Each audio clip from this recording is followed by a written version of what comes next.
बात यह है कि राव इंद्रजीत सिंह इस शपथ ग्रहण समारोह में बैक बेंचर के रूप में दिखाई लिए इन्होंने मान लिया कि ठीक है अभी शपथ ग्रहण होने देते हैं, तमाम जो चीज़ें वो होने देते हैं, लेकिन आने वाले दिन जैसे गुजरेंगे उसके बाद क्या राव इंद्रजीत और अनिल विज पूरी तरह सहयोग करेंगे, क्योंकि दोनों नायब सिंह सैनी से उम्र में और एक तरीके से जो पॉलिटिकल अनुभव होता है दोनों चीज़ों में बड़े हैं, तो यहाँ मुश्किलात तो आएंगी। कि दौरान तीसरी पंक्ति में वे बैठे हुए नजर आए और कहीं ना कहीं मीडिया इंटरेक्शन से भी दूर नजर आए, तो इस बात का संकेत है साफ तौर पर कि राव इंद्रजीत सिंह भारतीय जनता पार्टी के इस फैसले से खुश। नमस्कार, मैं नाज़मीन खान और आप देख रहे हैं SPN 9 न्यूज। हरियाणा में नई सरकार का गठन हो चुका है। नायब सिंह सैनी सहित 13 विधायकों ने मंत्री पद की शपथ ली। हरियाणा में शपथ ग्रहण समारोह के दौरान कई ऐसे चेहरे भी दिखाई दिए जो भारतीय जनता पार्टी से नाराजगी जाहिर करते हुए भारतीय जनता पार्टी से अलग हटते हुए भी नजर आए। भारतीय जनता पार्टी ने ये तो सिद्ध कर दिया कि अगर वो कोई रणनीति बनाती है तो उस रणनीति को पूरा करने के लिए जी जान लगा देती है। गृह मंत्री अमित शाह द्वारा नायब सिंह सैनी पर फैसला सुनाया गया, विधायक दल का नेता चुना गया और उसके बाद हरियाणा का मुख्यमंत्री बना दिया गया। लेकिन हरियाणा के मुख्यमंत्री बनने के बाद नायब सिंह सैनी पर मुश्किलों के बादल मंडराते हुए नजर आ रहे हैं। भारतीय जनता पार्टी ने जहां 13 विधायकों को मंत्री पद बना दिया है, मंत्री पद दे दिया है, और जहां मंत्री पद की शपथ लेते हुए ये विधायक नजर आए, इससे इतर हटकर भी भारतीय जनता पार्टी में कई विधायक मौजूद हैं जो नाराजगी जाहिर करते हुए नजर आ रहे हैं कि भारतीय जनता पार्टी ने उन्हें जगह नहीं दी। इस कड़ी में देखा जाए तो भारतीय जनता पार्टी के दिग्गज नेताओं में शुमार गुरुग्राम से सांसद राव इंद्रजीत के समर्थक विधायकों को भी जगह नहीं मिली, मात्र सिर्फ उनकी बेटी आरती राव सिंह को ही जगह दी गई है। अब ऐसे में क्या बड़ी बगावत शुरू होती हुई हरियाणा में नजर आ सकती है? क्या शपथ होने के बाद भी भारतीय जनता पार्टी मुश्किलों में आ सकती है? इससे जुड़े हुए कई तमाम सवाल यहाँ पर बनते हैं। न्यूज रूम में मौजूद हैं, तमाम सवालों के जवाब खंगालने की कोशिश करेंगे। अमन सर मेरे साथ मौजूद है। अमन सर, जिस तरीके से हम देख रहे थे कि भारतीय जनता पार्टी ने सब कुछ सुलझा लिया है, राजनीति के चाणक्य यहाँ पर अमित शाह कहे जाते हैं, ये दावा किया जा रहा था कि नाराजगी भी दूर हो चुकी है और मुख्यमंत्री भी नायब सिंह सैनी बन चुके हैं, लेकिन अब कई बयान ऐसे सामने आ रहे हैं जो नाराजगी जाहिर करते हुए दिखाई दे रहे हैं। राम कुमार गौतम की बात करें, जो सीधे तौर पर मंत्री ना बनाए जाने को लेकर नाराज दिखाई दे रहे हैं। क्या लगता है कि खेल खत्म नहीं हुआ है बल्कि खेल अभी शुरू हुआ है? देखिए, जाहिर बात है अभी तो सिर्फ शपथ ग्रहण समारोह खत्म हुआ है, इसके बाद जब विभाग बटेंगे किसको क्या मिलेगा उसमें भी कहीं ना कहीं नाराजगी निकल के सामने आएगी। अनिल विज भले ही अभी चुप हैं, खामोश हैं, कहते हैं चौकीदार बनाओगे तो मैं वो भी बन जाऊंगा, लेकिन क्या जो उनको मंत्रालय मिलेगा क्या वास्तव में उससे खुश रह पाएंगे, ये एक बड़ा सवाल बनता है। दूसरा सवाल ये बनता है कि बीजेपी ने आप देखिए लगातार राज्यों में 2-2 डिप्टी CM बनाए हैं, लेकिन हरियाणा में अभी तक इसको लेकर कोई फैसला नहीं हुआ है। तो तमाम तरह के पेच है जो अभी भी फंसे हुए हैं। आपने राव इंद्रजीत को भी देखा होगा, वो कह सकते हैं प्रोग्राम में मौजूद तो थे, कार्यक्रम में मौजूद तो थे, लेकिन जिस तरह की सहभागिता होनी चाहिए उस तरह की भागीदारी उनकी नज़र नहीं आई। तो सवाल यही उठते हैं कि क्या वो भी बेहद खफा हैं। अब कई तरह की चीज़ें हैं, क्योंकि देखिए नायब सिंह सैनी महज 3-4 महीने के लिए मुख्यमंत्री बने थे जब खट्टर CM पद से हटे, तो ये 3-4 महीने का मामला नहीं है, ये 5 साल चलने वाला मामला है। यहाँ पर जो बड़े बड़े नेता हैं उनको किस तरह से नायब सिंह सैनी साधेंगे वो अपने आप में बड़ी बात होने वाली है, क्योंकि 2 बार के विधायक के एक बार सांसद बने हैं, 2014 में शायद पहली बार चुनाव लड़ा है, तो बहुत बड़ा कोई पॉलिटिकल बैकग्राउंड तो है नहीं या नज़र नहीं आता। लेकिन अगर अनिल विज की बात करें, राव इंद्रजीत की बात करें, दोनों एक बड़े लेवल के नेता हैं। अगर उनको इससे दरकिनार किया गया है, क्योंकि दोनों ने कहीं ना कहीं अपनी जो कह सकते हैं आशाएं हैं वो सामने रखी थी कि भाई हमें भी मुख्यमंत्री आपको बनाना चाहिए। आपने देखा राव इंद्रजीत तो ये कहते हुए नजर आए कि भाई बीजेपी को अगर तीसरी बार कोई हैट्रिक में लेकर आया है जो सत्ता में, तो उसमें सबसे बड़ी भागीदारी साउथ हरियाणा की है। अहिरवाल जो कह सकते हैं कि जो बेल्ट है उसने कम से कम 11 में से 10 सीटें बीजेपी को दी हैं। तो इस दोनों ही अपने बयानों से पलटते हुए भी नजर आए थे, ये भी हमने देखा था। देखिए नाज़मीन, ये बीजेपी के अंदर एक मैनेजमेंट की जो कह सकते हैं कला है वो मेरे ख्याल से बाकी दलों से बेहद अलग है, और यही बात है कि कितना भी आपस में तालमेल बिगड़ जाए लेकिन कभी भी खुलकर सामने नहीं आता, अंदर खाने में चीज़ों को मैनेज कर लिया जाता। आप देखिए अमित शाह जब तक नहीं पहुंचे थे लगातार बयानबाजी हो रही थी, लेकिन जैसे अमित शाह पहुंचते हैं, बातचीत करते हैं, तो खुद अनिल विज उनके नाम का प्रस्ताव करते हुए नजर आते हैं। तो ये बीजेपी के अंदर सबसे बड़ी कला है। लेकिन क्या वास्तव में अभी तो चलिए इन्होंने मान लिया कि ठीक है अभी शपथ ग्रहण होने देते हैं, तमाम जो चीज़ें वो होने देते हैं, लेकिन आने वाले दिन जैसे गुजरेंगे उसके बाद क्या राव इंद्रजीत और अनिल विज पूरी तरह सहयोग करेंगे, क्योंकि दोनों नायब सिंह सैनी से उम्र में और एक तरीके से जो पॉलिटिकल अनुभव होता है दोनों चीज़ों में बड़े हैं। तो यहाँ मुश्किलात तो आएंगी, क्योंकि जाहिर बात है कि अभी भी कई ऐसी चीज़ें हैं जो लगातार कह सकते हैं कि असमंजस की स्थिति में बनी हुई हैं कि क्या वास्तव में बीजेपी इनको सुलझा पाएगी। जैसे मैंने आपसे कहा कि डिप्टी सीएम की परंपरा बीजेपी ने लगातार, आप देखिए चाहे उत्तर प्रदेश हो, चाहे राजस्थान हो, मध्य प्रदेश हो, छत्तीसगढ़ हो, अधिकतर राज्यों में बीजेपी ने अपने एक मुख्यमंत्री और 2 डिप्टी सीएम बनाए हैं। लेकिन अभी फिलहाल हरियाणा में इसको लेकर खामोशी है। अब क्या आने वाले दिनों में क्या वास्तव में बीजेपी इससे पार पा पाएगी? अगर पार नहीं उससे पाया जाता है तो यहाँ कोई बड़ा खेल हो सकता है, क्योंकि जैसा हमने देखा रामकुमार गौतम अभी से नाराज दिखाई पड़ रहे हैं। इसके अलावा और भी कुछ चेहरे जो निकल कर सामने आएंगे, तो जाहिर बात है बीजेपी के लिए स्थिति को मैनेज करना उतना आसान नहीं होने वाला है। सर, अगर हम बात करें राव इंद्रजीत की, मुख्यमंत्री पद की दावेदारी पेश कर रहे थे लेकिन अपने बयानों से पलटते हुए नजर आए। लेकिन एक उम्मीद भी राव इंद्रजीत सिंह को थी कि मैंने हर बार भारतीय जनता पार्टी को अपने आगे झुकाया है और इस बार भी ऐसा ही हुआ। जगह उनके समर्थकों को मिलती है, विधायक भी बन जाते हैं, सीटें भी जीत लेते हैं, लेकिन मंत्री बनने का सपना कहीं ना कहीं चूक जाता है। क्या सिर्फ आरती राव को आगे करना था या फिर भारतीय जनता पार्टी ने सिरे से दरकिनार कर दिया? जाहिर बात है कि यहाँ पर राव इंद्रजीत की अगर हम बात करें 2013 में कांग्रेस पार्टी से बीजेपी में आते हैं और सबसे बड़ी उम्मीद होती है कि भी चल के मुख्यमंत्री बना जाए। लेकिन 3 बड़े चुनाव हुए और तीनों में बीजेपी जीती हुई नजर आई। उसके बावजूद भी राव इंद्रजीत को एक बार भी ये नहीं समझा गया कि उनको मुख्यमंत्री बनाया जाना चाहिए। आपको याद होगा कि जब आई थिंक अप्रैल मई के आसपास जब सरकार कहीं ना कहीं गिरती हुई नजर आई थी, खट्टर जी ने इस्तीफा दिया, उसके बाद नायब सिंह सैनी का नाम आता है। उस समय भी राव इंद्रजीत लगातार इस बात की कोशिश कर रहे थे कि उनका नाम मुख्यमंत्री पद के लिए सामने आए। भाई अनिल विज तो लगातार इतने नाराज हो गए थे कि मीटिंग में से उठ के चले गए थे। तो ये तमाम जो चीज़ें बताती हैं कि यहाँ बीजेपी के अंदर खाने में अंतर कलह तो है, लेकिन जैसा मैंने आपसे कहा कि बीजेपी के जो बड़े नेता हैं वो उसको मैनेज करना बेहतर तरीके से जानते हैं। फिलहाल तो चीज़ें मैनेज हो गई, लेकिन आने वाले दिनों में जब दिन गुजरेंगे, महीने गुजरेंगे, साल गुजरेंगे, तो क्या स्थिति ऐसी बनी रहेगी? इसको लेकर अभी से बीजेपी के अंदर चिंता की लकीरें खिंची हुई हैं, क्योंकि भले ही अभी कोई खुलकर नहीं बोल रहा है, लेकिन जैसे ही कह सकते हैं कुछ समय जाएगा उसके बाद हो सकता है कि चाहे राव इंद्रजीत हो या फिर अनिल विज हो, आपस में तकरार देखने को मिलती हुई नजर आए। राव इंद्रजीत के समर्थक विधायकों का अगर हम जिक्र करें तो शपथ ग्रहण से पहले वो उनके घर पर मौजूद नजर आए थे।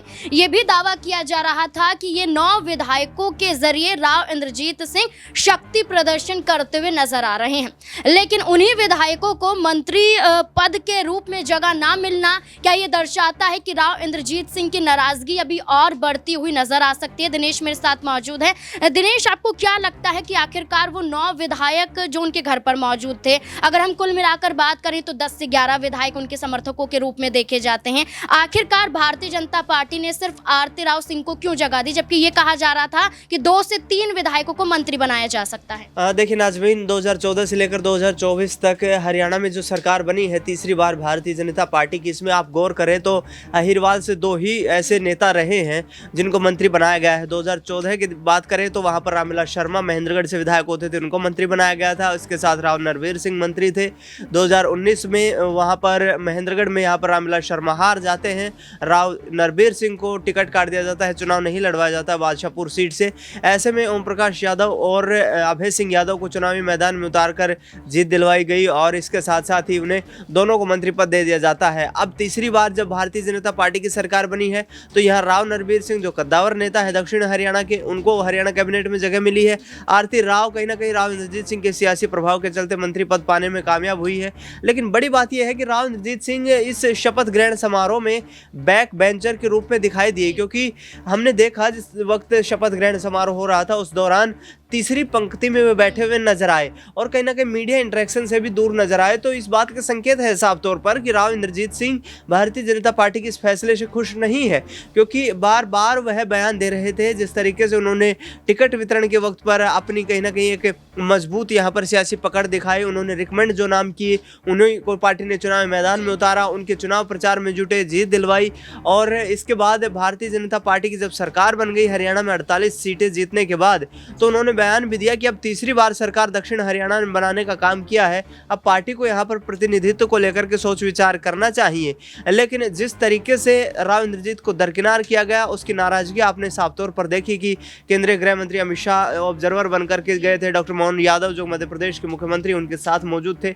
उस दौरान भी जब विधायक दल का नेता नायब सिंह सैनी को चुन लिया जाता है, तमाम जो नेता उस बैठक में मौजूद थे वो तालियां बजाते हुए नजर आते हैं, लेकिन राव इंद्रजीत सिंह खामोश एक साइड में कोने में बैठे हुए नजर आते हैं। और इसी के साथ साथ एक महत्वपूर्ण बात यह भी है कि एनडीए गठबंधन के सहयोगी दलों के नेता जिनको शपथ ग्रहण समारोह में निमंत्रण मिला, चाहे उसमें एकनाथ शिंदे की बात करें, अजित पवार की बात करें, ललन सिंह की बात करें, ये तमाम नेता सामने बैठे हुए फ्रंट उसमें पंक्ति में बैठे हुए नजर आए। लेकिन केंद्रीय मंत्री होने के नाते राव इंद्रजीत सिंह प्रधानमंत्री नरेंद्र मोदी से काफी दूर नजर आए और मनोहर लाल खट्टर उनके बिल्कुल एक असिस्टेंट के रूप में देखे गए जो बिल्कुल उनके नजदीक बैठे हुए थे। तो इस बात की यहाँ पर साफ तौर पर संकेत मिल रहे हैं कि मनोहर लाल खट्टर की सक्रियता हरियाणा में जो बीजेपी संगठन है उसमें लगातार बढ़ती जा रही है। और जो दिग्गज कद्दावर नेता है, औपचारिकता के आधार पर यह यूं कहें कि पार्टी को जोड़े रखने के आधार पर एकमात्र ऐसे विधायक अम्बाला कैंट से अनिल विज सीनियर लीडर हैं, उनको कैबिनेट मंत्रालय में शामिल किया गया है,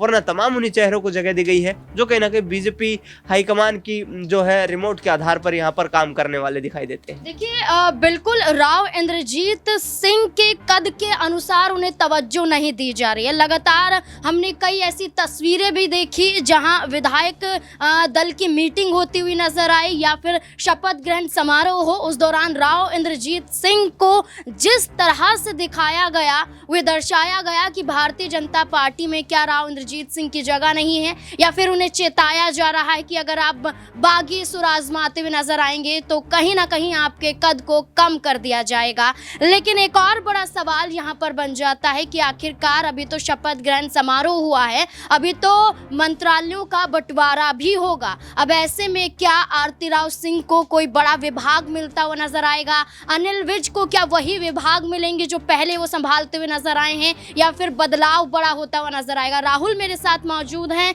जानने की कोशिश करेंगे, छोटा सा सवाल लेंगे राहुल से। राहुल, किस तरीके से देखते हैं कि जब कैबिनेट का विस्तार होगा, मंत्रालय बंटवारा होगा मंत्रालयों का, जो विभाग अनिल विज संभाल चुके हैं, या स्वास्थ्य विभाग हो या गृह विभाग हो, वही जिम्मेदारी अनिल विज को मिलती हुई नजर आएगी, या कुछ बदलाव यहाँ पर देखा जा सकता है उनके तेवरों के अनुसार? देखिए काफ़ी समय पहले से फिर ये खबर चलने लगी थी कि आखिरकार अनिल विज को अब क्या बड़ा रोल दिया जाएगा, क्योंकि जब पता चला कि नायब सिंह सैनी ने सभी विधायकों के सामने शपथ ले ली, अमित शाह ने कमान संभाली, उनको जिम्मेदारी नायब सिंह सैनी को दी गई। इसके बाद हम देखते हैं कि बहुत सारे ऐसे चेहरे थे जब शपथ ग्रहण समारोह रहा था उसमें वो नदारत से नजर आए। देखिए राव इंद्रजीत का जिक्र कर लेते हैं तो ऐसा लग ही नहीं रहा था कि राव इंद्रजीत वहां पर आए हैं, जबकि कितना बड़ा प्रभाव राव इंद्रजीत का अहिर बेल्ट की अगर हम बात करें दक्षिण हरियाणा में कितना बड़ा प्रभाव रहा। और उनकी जो बेटी उनकी बेटी आरती राव, उनको लेकर भी ये खबर सामने आई कि क्या डिप्टी सीएम का उप मुख्यमंत्री का पद उन्हें दिया जाएगा, लेकिन कुछ ऐसा होता नजर नहीं आया। देखिए ये खबर जरूर चल रही थी कि जो नाराज विधायक हैं या जो पार्टी आलाकमान के साथ नाखुश है उनको क्या डिप्टी सीएम जैसा पद दिया जाएगा, लेकिन कहीं ना कहीं उन तमाम सवालों पर जो है पूर्ण विराम लगा दिया गया और ऐसा कुछ भी नहीं देखने को मिला है। लेकिन देखिए वाकई अनिल विज का जिक्र इसलिए करना ज़रूरी है क्योंकि अनिल विज भारतीय जनता पार्टी में एक बड़ा चेहरा ज़रूर है, सीनियर लीडर भी हैं, हालांकि सीएम तो नहीं बन पाए, लेकिन क्या वाकई एक कैबिनेट के अंदर अगर बात करें तो बड़ी जिम्मेदारी क्या अनिल विज को दी जाएगी। लेकिन यहाँ पर यह भी देखा जा रहा है कि हरियाणा में जो बीजेपी के अंदर स्थिति देखने को मिल रही है, सीएम पद को लेकर लड़ाई, ठीक यही हालात अगर हम महाराष्ट्र की तरफ भी चलते हैं जहां पर विधानसभा के चुनाव होने वाले, वहां पर भी यही नजर आ रहा है। एकनाथ शिंदे ऑलरेडी सीएम पद पर बने हैं, लेकिन देवेंद्र फडणवीस भी जो है वो सीएम बनना चाहते हैं। इसमें अजीत पवार का नाम भी सामने आ रहा है। तो ये चीजें दिखाई दे रही कि क्या जो असर हरियाणा का हुआ है सीएम पद को लेकर लड़ाई, क्या वो महाराष्ट्र में भी इसी तरीके से देखने को मिलेगी। लेकिन ये बात ज़रूर देखी जा रही है कि हरियाणा में जो कैबिनेट का विस्तार होगा, उस कैबिनेट विस्तार में अनिल विज जैसे चेहरे को जो जगह दी जाएगी, क्या उस जगह से वो खुश होंगे, जो जिम्मेदारी उन्हें दी जाएगी उससे वो खुश होंगे। हालांकि बहुत पहले से ये कहा जा रहा था कि अनिल विज को दरकिनार कर दिया गया, और जब अनिल विज का एक बयान सामने आया कि पार्टी अगर मुझे चौकीदार भी बनाएगी तो मैं चौकीदार बनने के लिए भी तैयार हूं, यानी कि अनिल विज को खुद पता चल गया था कि पार्टी में क्या हैसियत अब अनिल विज की रह गई है। इससे अच्छा है कि वो यही कह दें कि पार्टी जो जिम्मेदारी देगी वही संभालेंगे, क्योंकि बगावत वो कर नहीं सकते हैं। यही बात जो है राव इंद्रजीत ने भी कही थी कि मैं बगावत नहीं कर रहा या विधायक लेकर कहीं नहीं जा रहा। लेकिन जिस तरीके से हम हरियाणा की स्थिति को देख रहे हैं वो वाकई बहुत ज़्यादा अलग इसलिए भी होती नजर आई क्योंकि 2 डिप्टी सीएम बनाने की बात यहाँ पर चल ज़रूर रही थी, लेकिन कुछ ऐसा नहीं हुआ है। लेकिन वाकई अनिल विज का जिक्र करना इसलिए ज़रूरी और हो जाएगा क्योंकि अनिल विज जो अभी अगर हम बात करें तो कहीं ना कहीं वो इस बात को लेकर ज़रूर बैठे होंगे कि क्या बड़ा मंत्रालय उनके हाथ में दिया जाएगा या फिर जो दिया जाएगा उसको वो बेहतर तरीके से निभा पाएंगे या नहीं निभा पाएंगे। लेकिन हरियाणा चुनाव का जो असर है हम देख रहे हैं कि कई और राज्यों में ना हो पाए, इसके लिए तमाम राजनीतिक पार्टियां एक्टिव हो चुकी हैं। आपसी मनमुटाव या पार्टी में जो गुटबाजी हुई है, जैसे कांग्रेस को नुकसान हुआ है, नुकसान बीजेपी को भी हुआ है क्योंकि इतने बड़े मार्जिन से वो चुनाव नहीं जीत पाए हैं। तो कहीं ये गुटबाजी आगे के चुनाव पर ना हो, इसका भी तमाम जो ध्यान है तमाम राजनीतिक पार्टियां रख रही है। यहाँ पर ध्यान तो जरूर रखना पड़ेगा क्योंकि कई उम्मीदों पर पानी फेरती हुई भारतीय जनता पार्टी नजर आई है। चाहे सपना मुख्यमंत्री बनने का हो, चाहे उप मुख्यमंत्री पद को लेकर कोई फैसला ना लेना हो, चाहे कई विधायकों को मंत्री पद ना सौंपना हो, कई ऐसे बड़े फैसले भारतीय जनता पार्टी के तहत लिए गए हैं जो गलत साबित होते हुए नजर आ रहे हैं। अब एक आखिरी दांव पेच आजमाना बाकी है। देखना होगा कि भारतीय जनता पार्टी जब कैबिनेट का विस्तार करेगी, मंत्रालयों का बंटवारा करेगी, तब क्या फैसले लेती हुई नजर आएगी। क्या खुश होते हुए ये मंत्री नजर आएंगे या फिर इसके आधार पर कई और राज्यों में भी भारतीय जनता पार्टी सिमटती हुई नजर आ सकती है। इस पूरे मुद्दे को लेकर आपकी क्या राय, अपनी राय कमेंट सेक्शन में जरूर दें। देखते रहें SPN9 न्यूज़। धन्यवाद।